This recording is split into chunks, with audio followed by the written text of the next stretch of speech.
Hi, in today's lesson we're going to be looking at ratios and proportions. Now a ratio is a way we can compare two numbers using division. So a ratio can be written in three ways. We can write it the ratio of x to y, the ratio of x to y with a colon, the ratio of x over y, telling us how x compares to y using division. Now if we set two ratios equal to one another, we have what's called a proportion. Let's say we want a ratio of 2 cups of milk for every 4 servings. But let's say we want 8 servings.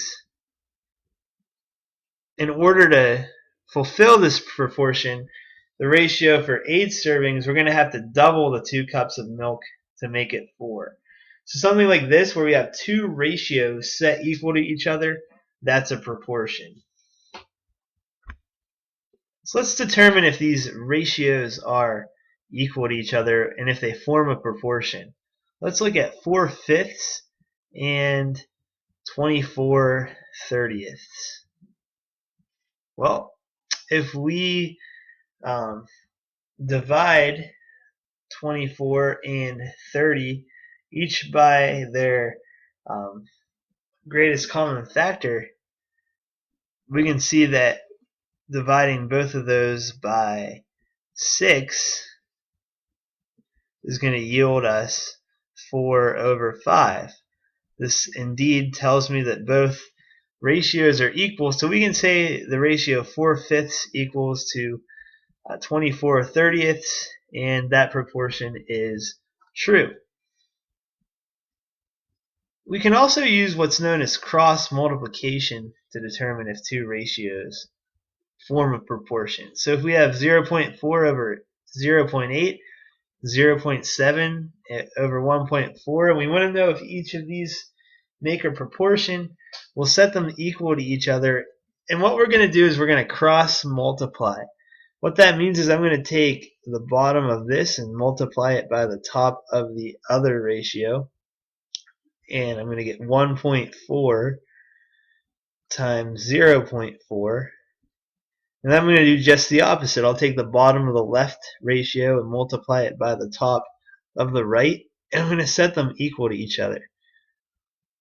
So 0.8 times 0.7. So on the left side, I'm going to get 1.4 times 0.4, which is 0.56. On the right, I get 0.8 times 0.7, which is also 0.56. Since those cross multiplication products equal one another, I can know for sure that those ratios form a proportion. Looking at another example, if we have 6/8, is that equal to 24/28? Well, let's cross multiply. We get 28 times 6. Is that equal to 8 times 24? If we take 6 times 28, we get 168. If we take 8 times 24, we get 192. Those are not equal expressions, so these ratios do not equal a proportion.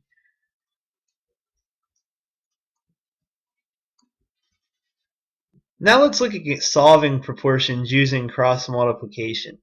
Let's say we have n over 15 equals 24/16.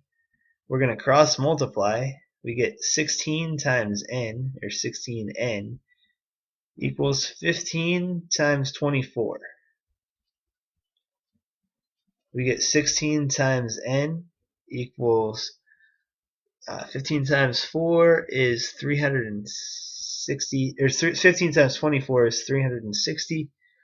So let's isolate that n by dividing both sides by 16. We're going to get n is equal to 22.5.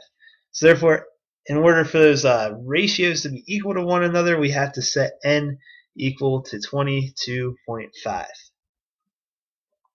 So we have this word problem here. Trent goes on a 30-mile bike ride every Saturday. He rides the distance in 4 hours. At this rate, how far can he ride in 6 hours? So we know that for a 30-mile bike ride, he can ride 4 hours. So let's set this up as an equivalent ratio. We put miles on top and we put hours on the bottom. So for our other proportion, we want miles on top and hours on the bottom. We want to know how far he can ride in 6 hours. So what we're trying to find is the miles he can ride in 6 hours. So again, we're going to cross multiply this to solve for x. We get 4x is equal to 180. Let's isolate that x. We get x is equal to 180 divided by 4, which is 45. Therefore, it takes, in 6 hours, Trent can ride 45 miles. Alright, so in this problem we see that the scale of a map for Crater Lake National Park is 2 inches for every 9 miles. I'm just going to put inches on top and miles on the bottom. I'm going to show you that it also would work if I put miles on top and inches on the bottom. So we'll solve this 2 different ways. The distance between Discovery Point and Phantom Ship Overlook on the map is about 1 3/4 inches. So we see that 1 3/4 inches on the map represents how many miles. So we're trying to find that distance d. Let's do that also down here, only we'll put d on the miles, which is on top, and 1 3/4 on the bottom. So when we cross multiply, we're going to get 2d equals 9 times 1 3/4. Notice if I did that over here, we would get exactly the same thing. We would get 2d is equal to 9 and 1 3/4.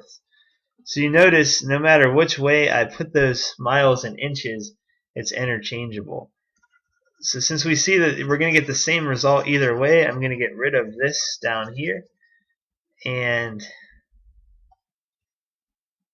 we'll look at this here. We have 2d equals 9 times 1 3/4. Let's make that an improper fraction. 4 times 1 is 4. Add 3. We get 7 still over 4. So we're going to find that 2d is going to equal to 63 over 4. Let's divide both sides by 2. Remember, this is going to be the same as multiplying by 1/2. We get d is equal to 63 over 8. That is also equal, if we turn it into a proper fraction, 7 7/8 miles on the map. So that concludes our lesson on ratios and proportions.